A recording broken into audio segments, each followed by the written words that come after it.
So আমার last ব্লগে আপনারা দেখেছেন যে আমরা ইকো পার্কের ঝর্ণার আগ পর্যন্ত গিয়েছিলাম। আজকের এই ব্লগে হচ্ছে কিভাবে আমাদের পুরো ট্রেকিং ছিল ঝর্ণা পর্যন্ত, ঝর্ণা দেখতে কেমন ছিল, এই সব কিছু মিলিয়ে। সো আমরা হচ্ছে যখন ঝর্ণার দিকে যাওয়া শুরু করি তখন মনে হয় দুপুর 12টার মতো বাজে। সো প্রথমে নামার সময় তো কিছুই বুঝতে পারিনি। আসলে মেন কষ্ট যেটা ছিল ওখানে প্রায় পথের যে রাস্তাটা ছিল, ঝিরিপথের রাস্তাটায় প্রায় 1-1.5 ঘন্টার মতো ছিল। আমার কাছে মনে হয়েছে ওই জায়গাটা আমার যেতে খুব কষ্ট হয়েছে। আর মেন যে কষ্টের পার্টটা সেটা হচ্ছে একদম শেষে উঠে আসার সময়।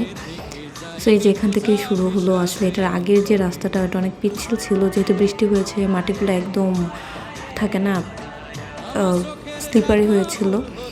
সো এরপরে হলো ওই যে এখান থেকে আমাদের ঝিরিপথের ট্রেকিং শুরু। আমার লিটারালি এখন ব্লগ এডিট করার সময় দেখে আমার ভয় লাগছে যে আমি এখনও মনে হচ্ছে আমার ব্যাক পেইন হচ্ছে, আমার পায়ে ব্যথা পাচ্ছি হাঁটার সময়। আমার জাস্ট ওখান থেকে ফেরত আসার পর 1 সপ্তাহ মনে হয় আমি সোজাভাবে দাঁড়াতে পারি নাই, জাস্ট বিকজ এখানে ঝিরিপথের নিচেও কিন্তু মানে যে পানিগুলোর নিচেও কিন্তু অনেক বড় বড় পাথর ছিল। সো এগুলোর উপর দিয়ে হাঁটা আসলে অনেক বেশি কষ্ট। আর আমি একদম ঝর্ণায় এরকম ঝিরিপথে হাঁটার মতো প্রিপারেশন নিয়ে যাইনি। আমি একদম নর্মাল স্যান্ডেলসগুলো পরে গিয়েছিলাম, যার কারণে হয়তো বা আমি একদম পরে জুতো খুলে খালি পায়ে হাঁটতে হয়েছে, যার কারণে আমার পায়ে অনেক বেশি প্রেশার পড়েছে। বাট অনেকেই বলছিল যে ঝর্ণায় তেমন পানি নেই, যাওয়ার আপনারা গিয়ে হতাশ হবেন।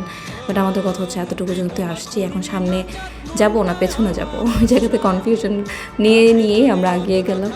এবং সামনে গিয়ে এতটাও বেশি ডিসঅ্যাপয়েন্ট হই নাই। ঝর্ণা মোটামুটি চলে, একদম মানুষ যেমন বলতেছিল যে মানুষের কথায় যদি পিছপা হয়ে যেতাম হয়তো এতটুকু দেখার সুযোগ পেতাম না, হোয়াটএভার।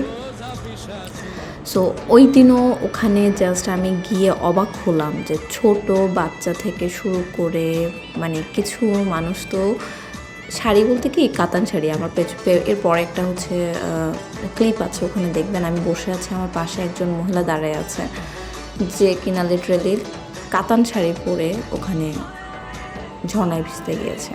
তো আসলে ওদের এই ধরনের কনফিডেন্স লেভেল দেখে আসলে নিজেকে অনেক বেশি উইক মনে হচ্ছিল যে আসলে আমরা এত উইক কেন, যে সামান্য মানে কমফোর্টেবল ড্রেস পরেও আমরা এখানে নামতে গিয়ে আমাদের অবস্থা খারাপ হয়ে গিয়েছে।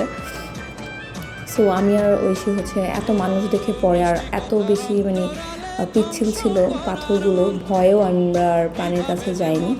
আর অনেক মানুষ ছিল এখানে, হয়তো ভিডিওতে বোঝা যাচ্ছে না, বাট অনেক মানুষ ছিল ওখানে, যার কারণে আমরা হচ্ছে পা ভিজিয়ে চলে আসছি। বাট আমাদের মেইন উদ্দেশ্য ছিল যে আমরা ঝর্ণার পানি খাবো, বাট আনফর্চুনেটলি ঝর্ণার পানি অনেক বেশি ময়লা ছিল, যেটা আমরা আসলে হতাশ হই।